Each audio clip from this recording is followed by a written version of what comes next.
This story is titled, My Daughter Disowned Me and Told Me That Her Stepfather Was the Man She Deserved as Her Real Father, but later his true color shows up and she is begging me to reconcile. Hey everyone, before we jump into today's video, I need your help. We've noticed the channel is losing some traction and subscribing is one of the best ways you can support us. It's quick, free, and it helps us keep bringing you awesome content. Your support means the world. Let's keep this channel growing together. Thanks so much. Now let's start the video. Hey Reddit. Alright, I didn't think I'd be sharing this, but here I am. I guess I just need to get it off my chest because I don't know who else to talk to. Last year my marriage officially ended. After 16 years, it all came crashing down. I'd been suspecting something for a while. My ex-wife was always on her phone, laughing at messages, coming home later from work, and acting different. When I finally confronted her about it, she denied it at first. Said I was being paranoid and needed to trust her. But I wasn't crazy. Not 2 weeks later, she admitted she was emotionally involved with a guy from her office. Emotionally involved. Like, what does that even mean? I remember her saying, "It's not like I cheated, okay? I haven't slept with him." As if that made it better. To me, she might as well have been halfway out the door already. It didn't take long after that for us to call it quits. She said she wasn't happy in the marriage anymore, that we'd grown apart, and all the usual stuff you hear when someone's got one foot in a new relationship. The divorce process wasn't easy. Even though we kept it mostly civil, there was always this underlying tension. I knew she was texting him, probably seeing him, while we were untangling the life we'd built together. But this story isn't about her. It's about my daughter and me. Our daughter is 14, and she's always been closer to my ex-wife. They did everything together. Spa days, shopping trips, baking cookies. I never minded it before. I figured it was natural for her to gravitate toward her mom. And honestly, we had our own special connection. I used to take her out for ice cream after soccer practice, or we'd stay up late on weekends playing games or watching movies. She'd crawl up beside me on the couch with her blanket, and everything felt perfect. That's what made this whole thing so hard. When the divorce was finalized, my daughter completely pulled away from me. At first, I told myself it was just the shock of the separation. She was probably just upset or confused. I tried so hard to make her comfortable. I kept her room at my new place just the way she liked it. I'd pick her up and take her out for dinner, buy her little gifts I thought she'd like. I tried to be upbeat, never talked badly about her mom, never said a word about the affair. I thought if I showed her that I was still dad, things would go back to normal. But they didn't. Every time I saw her, she was cold. She'd give me one-word answers, barely make eye contact, and spent most of the time on her phone. If I asked about school or her friends, she'd shrug me off like it was a chore to even talk to me. The worst part was seeing her smile fade when she came to my house. Like I could tell she didn't even want to be there. I tried to give her space. I thought maybe she'd come around after a while. But one night, everything changed. It was a random Tuesday. I'd picked her up from school, and she was quiet the whole ride to my place. I figured maybe she'd had a rough day, so I didn't push. When we got to the house, I made her a snack and sat with her on the couch. I asked her how her day went. She just kept scrolling on her phone like I wasn't even there. "Hey," I said gently. "Everything okay? You seem quiet." That's when she sighed, put down her phone, and looked right at me. "Why do you even try so hard, Dad?" I was confused. "What do you mean?" She rolled her eyes. "I mean, Mom's happy now. She deserves to be happy, and her stepdad's name is a much better man for her. Honestly, he's the kind of father I deserve too." I don't even know how to describe how I felt in that moment. It was like my heart stopped beating for a second. "What?" I asked, my voice barely above a whisper. She shrugged like she hadn't just said the most painful thing I'd ever heard. "I'm just saying, he's better for Mom, and he's better for me too. He actually cares." I didn't yell. I didn't get angry. I didn't even know how to react. I just sat there, stunned, looking at the girl who used to think the world of me, the girl who used to hold my hand and call me her hero. "That's not fair," I finally said. My voice cracked. She shrugged again. "It's true, though." I didn't say another word. I got up and went to the kitchen because I didn't want her to see me breaking down. My hands were shaking as I leaned against the counter, trying to keep it together. She didn't realize it, or maybe she did, but she'd just shattered me. That night, after I dropped her off at her mom's house, I went home and cried. I don't even remember how long. I sat on the floor of my bedroom, just trying to process what she'd said. He's the kind of father I deserve. I kept repeating it in my head. My own daughter, my flesh and blood, thought I wasn't good enough to be her dad. The next day, I couldn't even get out of bed. I called in sick to work because I couldn't face anyone. I felt like a failure, not just as a husband, but as a father. I kept asking myself, what did I do wrong? Was I too strict? Was I not there enough? Did I somehow deserve this? My sister was the only one I told. She was furious for me. You gave your everything to that girl, she said. You've always been a good dad no matter what. She reminded me of all the times I'd been there for my daughter, all the times I'd sacrificed my time and money to make her happy. But none of that seemed to matter anymore. After that night, when my daughter told me her stepfather was the father she deserved, something in me just shut down. I didn't make this decision overnight, but it became clear that I couldn't keep living like that, chasing after someone who didn't want me. I don't know how to explain it, but I felt like I was banging my head against a wall. No matter what I did, no matter how much I tried, I wasn't good enough for her anymore. And it hurt, more than I can really put into words. I spent the next few days in a haze. I avoided looking at photos of us, but everywhere I turned, there was a reminder. The old picture she'd drawn for me in kindergarten, me with a cape that said, "My superhero dad," the family trip photos on the fridge, her soccer trophies I'd helped her win by coaching her through extra practice. It all felt like a cruel joke now. So I made a decision to protect myself. I know that might sound selfish to some of you, but I had to. I decided I would do only what was legally required of me as a father. Nothing more. No more bending over backward for a relationship where I wasn't respected. The first step was practical: my finances. For years, I'd planned for her future. I had college savings, life insurance, and retirement accounts, all of it set up so she'd be taken care of, no matter what. But now, why should I keep sacrificing for someone who didn't see me as her dad anymore? I sat down one evening with all the paperwork spread out in front of me. The process was harder emotionally than I thought. I stared at her name listed as the primary beneficiary for my 401k and other accounts and felt that familiar pang of guilt, like I was doing something wrong. But then I remembered her words, "He's the kind of father I deserve." I took a deep breath and filled out the forms. I listed my sister as the beneficiary instead. She was the only person who had been there for me through this nightmare. She'd been my support system, listening to me vent and holding me up when I felt like collapsing. She deserved something for that. The next decision was the college fund. I know this is the part where people are going to come at me, but let me explain. I spent years putting money into that fund. I gave up vacations, skipped out on luxuries, and worked overtime to build it. I did it because I wanted to give my daughter every opportunity in life. But what's the point of saving for someone who doesn't even want you in her life? I decided to start using that money for myself. At first, I only dipped into it a little, just enough to fix some things around my house. Then my sister and I started talking about taking a trip. She hadn't been out of the country in years. And honestly, I needed an escape. I needed something to remind me that life wasn't just pain and disappointment. We booked a 2-week trip to Europe. I used a chunk of the college fund to pay for it, and for the first time in months, I felt like I could breathe again. My sister and I traveled to places I'd only ever seen in pictures. Italy, France, Spain. We ate amazing food, drank too much wine, and laughed like we hadn't laughed in years. For the first time since the divorce, I felt like I was living for me instead of constantly being crushed under the weight of expectations I could never meet. When I got back, I knew there was no turning back. Over the next few months, my daughter started to notice that I wasn't bending over backward anymore. I wasn't trying as hard to engage her in conversation, and I wasn't planning special outings or gifts. I wasn't cruel or unkind. I just stopped trying so hard. I'd pick her up when it was my time, drop her off, and do the basics. I didn't push her to talk or spend extra time together. I just did what was required of me. At first, I don't think she really cared. She was still so absorbed in her mom's new life and the perfect family she had with her stepdad. But eventually, she started to pick up on the changes. She'd glance at me during car rides or sit in silence for longer stretches than usual, as if she wanted to ask something but didn't know how. Then one day, everything came to a head. My daughter came over for her usual weekend visit. She spent most of the afternoon in her room, as usual, doing whatever teenagers do on their phones. I was in my office, going through some mail and organizing my paperwork. I didn't realize she'd come in until I heard the sound of papers shuffling behind me.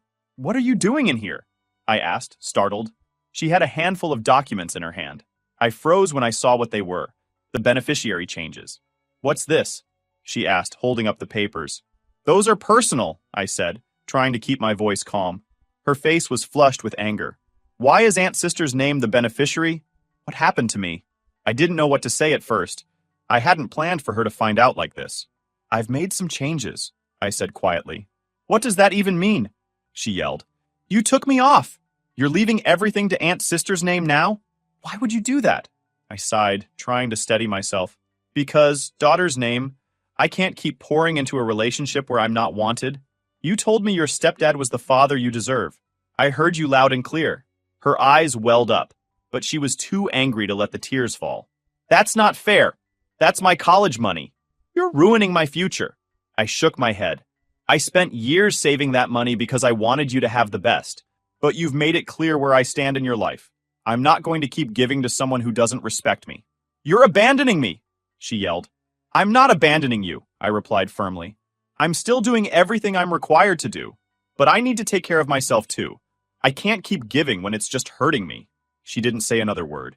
She just stared at me, shaking her head in disbelief, before storming out of the room. I sat there for a long time after she left, staring at the desk.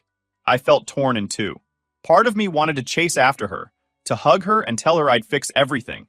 But the other part, the part that was tired of being treated like I didn't matter, knew I had to stand my ground. After my daughter stormed out of my office that day, I sat there for what felt like hours.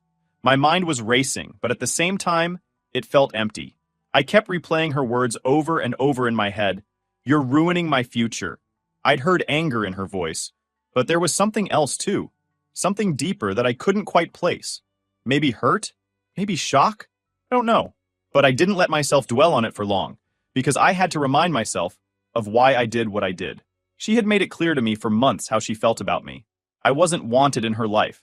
I was the lesser parent, the one she barely acknowledged. That stepfather of hers, the guy my ex-wife cheated with, was now the person she held up as some perfect example of what a dad should be. You can't expect me to just keep going after being told something like that, right? I didn't think so. But the confrontation stuck with me. It's one thing to distance yourself quietly, to pull back and take care of yourself. It's another thing entirely to be confronted about it and have to look your kid in the face while you explain your choices. I didn't sleep that night. I kept tossing and turning, wondering if I'd gone too far, if I was being a monster. The next day, I got a phone call from my ex-wife. Now my ex and I had been keeping contact to a minimum since the divorce. We only communicated about our daughter, school events, visitation times, medical stuff. That's it. I knew as soon as I saw her name pop up on my phone that this wasn't going to be a pleasant conversation. Sure enough, she didn't waste any time. What the hell is going on over there? She snapped as soon as I answered. No, hello, no polite intro. Just straight to the point. What are you talking about? I asked, even though I knew exactly what she meant. Daughter's name came home last night in tears. She said you're cutting her off, that you took her off your accounts and spent her college fund. I sighed. I didn't cut her off. I'm still fulfilling my obligations as her father. Obligations? My ex practically spat the word like it was poison. You're her father. She's a child. How could you do this to her? And there it was. The guilt trip I knew was coming. I kept my voice steady, though. I didn't do this to her.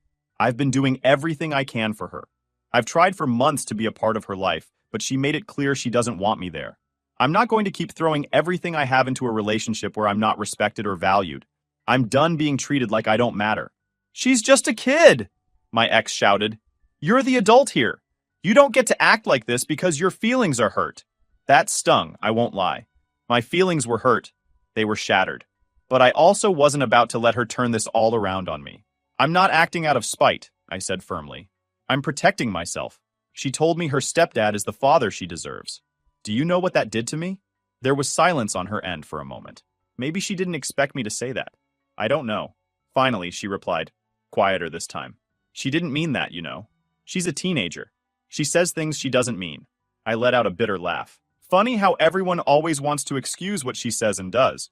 But I'm the bad guy when I decide to protect myself. Look, I'm not arguing with you about this. I'm still doing what I'm required to do as her father. But that's all. My ex didn't have a response to that. She just hung up, leaving me staring at my phone, feeling like I'd just been hit by a truck. For the next week, things were tense. My daughter didn't text me, didn't call, and when I picked her up for my visitation time, she didn't even look at me. She sat in the car, headphones on, staring out the window like I wasn't even there. At my house, she stayed in her room the entire time. She didn't eat dinner with me, didn't talk to me, nothing. I'd knock on her door to let her know food was ready, and I'd get a muffled, "I'm not hungry." I didn't push. What was the point? The silence between us was unbearable. It was like living with a stranger. and as much as I tried to convince myself that I was doing the right thing, it didn't stop the guilt from creeping in. I'd sit on the couch at night, staring at the empty seat where she used to curl up beside me, and I'd wonder, was I doing the right thing? Was I making everything worse? I told my sister about all of it. She's the only one who understands where I'm coming from. She's been through similar pain, even though she didn't have kids. You're not a monster, she told me. You're just human. You can't keep giving and giving when it's tearing you apart. You have every right to step back. Her words helped, but they didn't erase the ache I felt. About 2 weeks later, I got another confrontation. This time, it was my daughter herself. She was at my house for the weekend again, still giving me the silent treatment. I was sitting at the kitchen table, paying some bills, when she came out of her room and dropped a stack of papers in front of me. It was the college fund statement. I didn't even know she'd found it. "What is this?" she demanded. Her voice was shaking. I looked up at her. "It's the college fund." "Yeah, the college fund you're taking money out of," she snapped. "Why are you doing this?" "This is my future, Dad." I sighed. "Sit down," I said, gesturing to the chair across from me. She hesitated, but finally sat. "I need you to listen to me, okay?" I said. "That money, I saved it because I wanted to give you the best. I worked overtime, skipped vacations, did everything I could to build that for you. But then you told me I wasn't the father you deserved. Do you know how much that hurt?" Her face turned red. "I didn't mean it like that." "But you said it," I replied gently. "And you've spent months treating me like I don't matter. I can't keep giving everything I have to someone who doesn't want me in their life. I needed to take care of myself, too." She didn't say anything. She just stared at me. Her expression a mix of anger, hurt, and maybe something else. Regret? Don't know. Finally, she stood up and walked back to her room without another word. And just like that, I felt like the worst person in the world. Point. After that last confrontation, the silence in my house became heavier than ever. My daughter stopped talking to me completely. Not just during visits, but in every way. No texts, no calls, nothing. She came over when she was legally supposed to, but it was like having a ghost in the house. She'd walk in, go straight to her room, and shut the door. If I knocked to let her know dinner was ready, I'd get a short "okay," or sometimes no response at all. It wasn't anger anymore. It was like we had both given up. At first, I tried not to let it get to me. I'd sit on the couch and read a book or watch a show, pretending the house wasn't dead quiet except for the occasional creak of the floor when she moved around. I told myself this was what I wanted. Distance. Less hurt. But I was lying to myself. The silence was suffocating. I'll admit something here I haven't told anyone else. Sometimes, when she was in her room, I'd stand in the hallway and listen for any sign of her. I'd hear faint sounds of music playing on her phone or her pacing the floor, and I'd feel this overwhelming wave of sadness. I wanted to knock, to ask her how her day was, to just hear her voice say something that wasn't cold or resentful, but I couldn't bring myself to do it. This silent war went on for weeks. One day, while my daughter was at my place, my sister came over. She'd brought some groceries and a couple of gifts from her recent trip for work. She's always been the kind of person who loves giving gifts, no matter how small. We were sitting in the kitchen, chatting about random things, when my sister glanced toward the hallway. "She still hasn't come out?" she whispered to me. "Nope," I muttered, not wanting to get into it. My sister sighed and shook her head. "This isn't healthy, you know." "What am I supposed to do, sister's name?" I replied quietly. I tried for months. She made it clear where I stand. I can't force her to care about me. She didn't argue with me because she knew I was right. Instead, she got up and walked to the hallway. Before I could stop her, she knocked gently on my daughter's door. "Hey, sweetie," my sister said softly. "Can I come in?" I heard a faint "yeah" from inside, and my sister disappeared into her room. I stayed in the kitchen, trying not to eavesdrop but also unable to stop myself.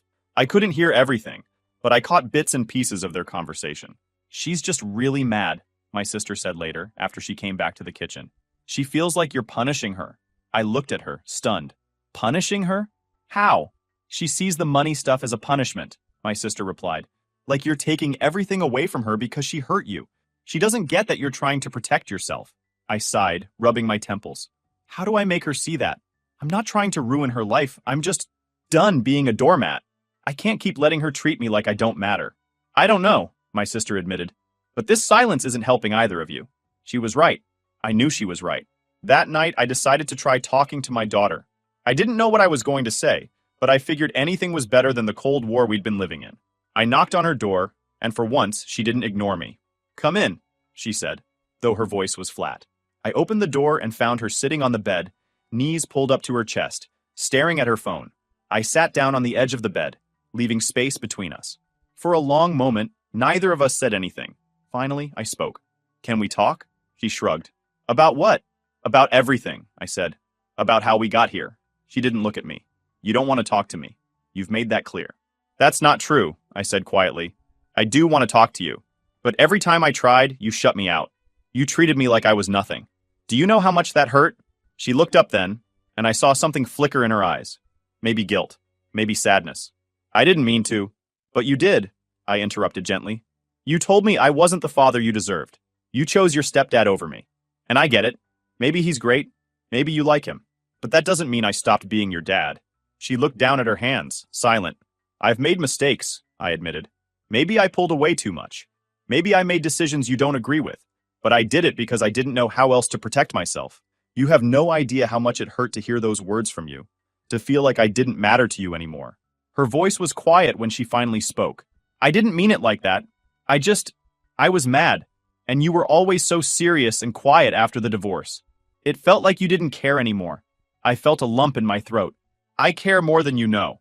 But I didn't know how to act when you pushed me away. We sat there in silence for a while, neither of us knowing what to say next. It wasn't a magical moment where everything got fixed. Far from it. But it felt like the first time we were actually listening to each other, instead of fighting or shutting down.